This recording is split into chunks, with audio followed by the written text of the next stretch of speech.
Dr. Marcelo Biasi Cavalcante hoje vai conversar com a gente sobre útero e quantas doenças que nós temos no útero que deixam a gente realmente muito ansiosa, com muito medo.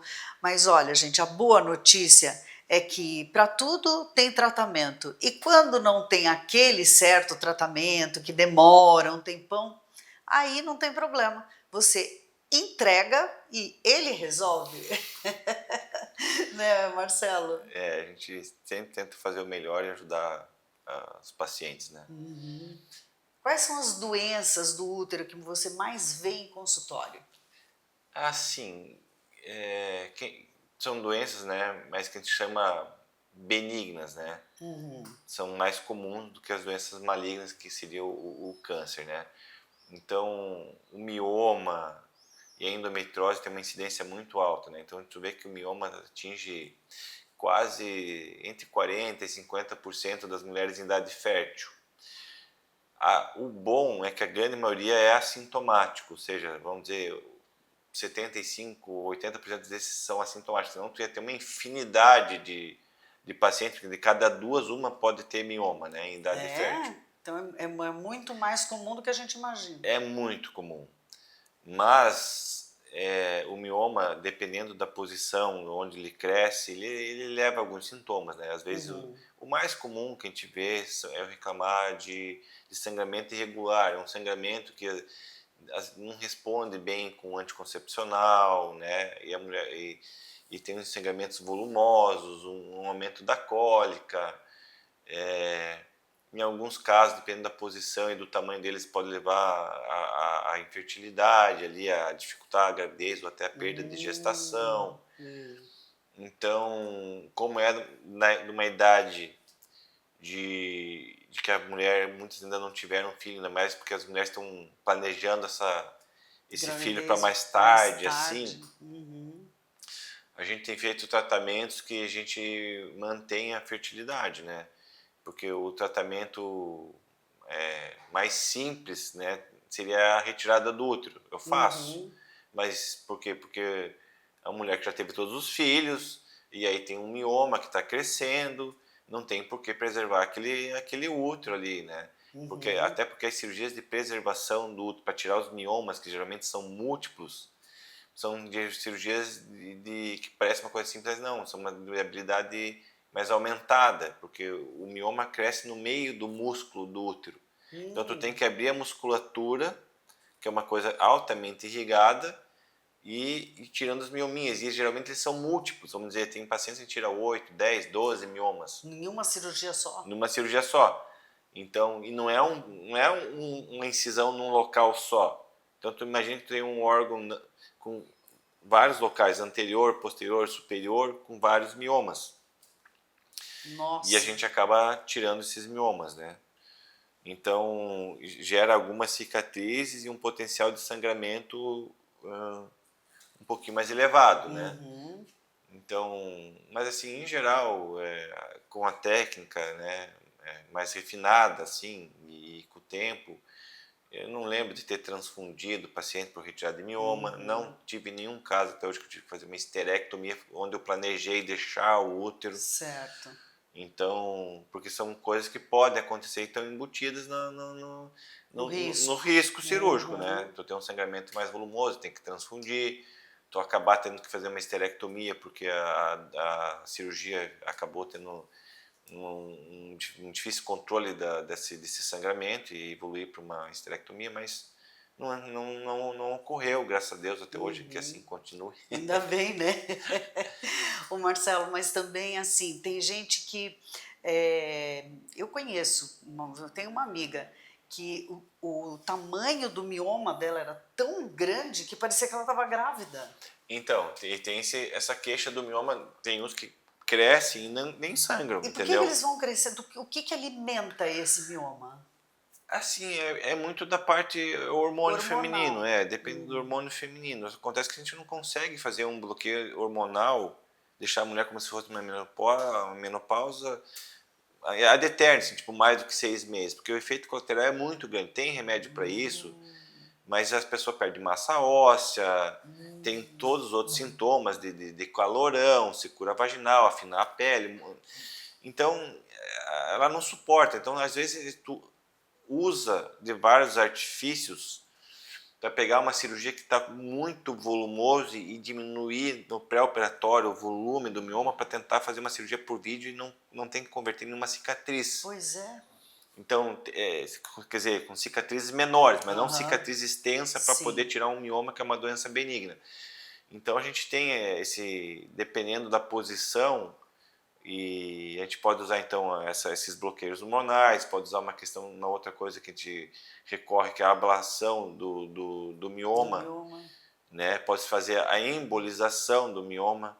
Isso tudo é cirúrgico? São cirurgias, pode fazer por cirurgia. Então a ablação tu vai com tipo uma agulha que resfria e acaba necrosando o mioma, mas você não acaba com ele.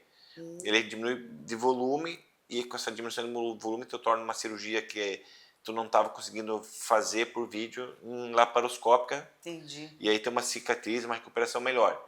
A embolização é uma punção num vaso da perna e a gente chega até o vaso uterino, que é o vaso que vai nutrir o útero, então aquele mioma emboliza ele e você acaba regredindo o mioma também.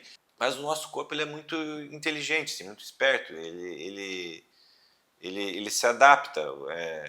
Você tem uma embolização, ela dura um tempo, o corpo refaz outras vias de vascularização e depois de um certo tempo ele volta a crescer.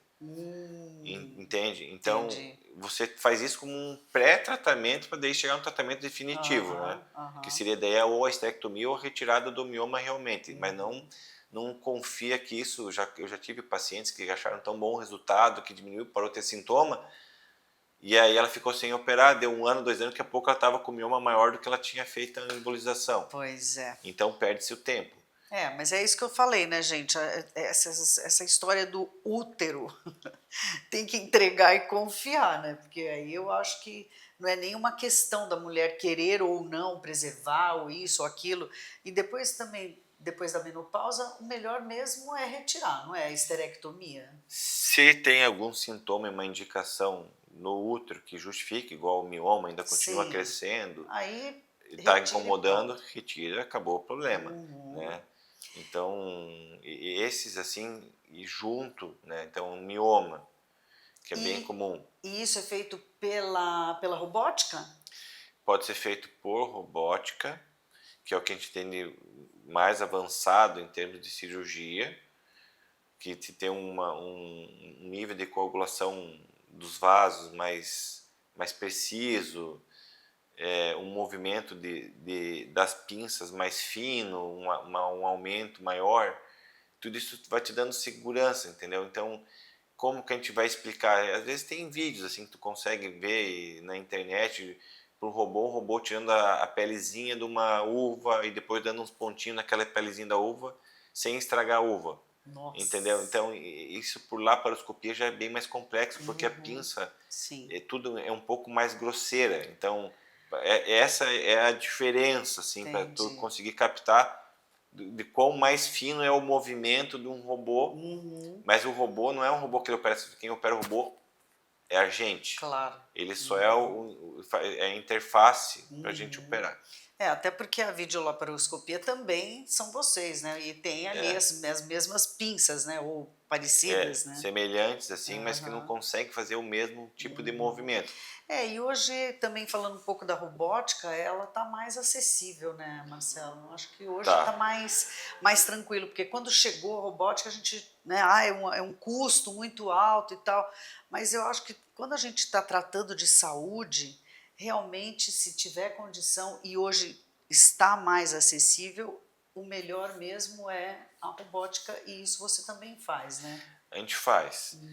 Assim, saúde, né, eu sempre falo, é difícil, porque as pessoas não estavam preparadas, sempre uma surpresa, e a gente, infelizmente, a mentalidade nossa é que a gente está gastando com saúde, não está investindo em saúde. Então, mas na verdade é um grande investimento. É investido em você, que é o que tem de mais importante. Né? Se a gente pudesse fazer tudo por robótica, seria bem a gente melhor. faria, mas hoje ainda não é a minoria das pessoas que optam. Sim. As que fazem, a gente tem o retorno das pacientes, elas falam, doutor, parece que eu não operei. Que coisa boa, né? Poder ouvir isso, né? E que coisa boa a mulher poder sentir isso também. Né? Exato, é um nível de dor muito menor, né? Então, quando a paciente entende isso e entende que ela está investindo nela mesmo, né? Que é o mais importante é ela, a gente consegue. Mas a laparoscopia ela é muito boa também, né? Então, quando não é possível, a gente faz por laparoscopia, né? Ainda continua sendo a maioria. Muito bem. Bom, gente, nós conversamos hoje sobre miomas, né? A endometriose. Vocês também têm ali uma matéria muito bacana com o Dr. Marcelo Biasi Cavalcante no nosso canal, mas a gente tem assim aquele um fantasminha, né, que é o câncer de colo de útero, né, que é muito comum, né, Marcelo? Infelizmente a gente vê uma incidência muito grande, muito alta, né? É assim, muito mais no sistema público também, né? Que eu acho que a questão de fazer a prevenção fica mais difícil. A gente tem a vacinação, né? Tem os testes de HPV hoje que mudou o jeito de fazer a prevenção, que é por teste de HPV. Mas isso tudo leva um tempo para ter um impacto e uma diminuição. Então a gente está guardando essa diminuição, esse impacto aí, né? Torce para que aconteça, porque o tratamento de um câncer sempre é algo muito difícil, né? Deixa algum grau de sequela de alguma coisa, você sai curada, mas sai com alguma marca que uma marca, poderia não ter se tivesse feito a prevenção de maneira correta. Ó, essa é uma dica de milhões. Marcelo, muito obrigada por nos receber mais uma vez aqui no teu consultório, no Instituto de Cirurgia de Joinville. E para você que não conhece, ou para você que ainda não valorizou, né, os exames de prevenção, essa é a pegada, né, gente? Nós estamos aqui justamente para aproximar a informação de qualidade ao teu dia a dia, porque tudo que nós estamos falando aqui compete a você prevenir, compete a você buscar sempre ter uma saúde condizente, aquilo que vai te fazer ficar bem, porque esses fantasminhas, quando se fala de útero, sempre causam muito estresse e muita ansiedade na mulher. Então a gente agradece mais uma vez a presença do Dr. Marcelo no nosso programa, né? E sempre é um prazer, né, Marcelo? Obrigado, prazer é meu.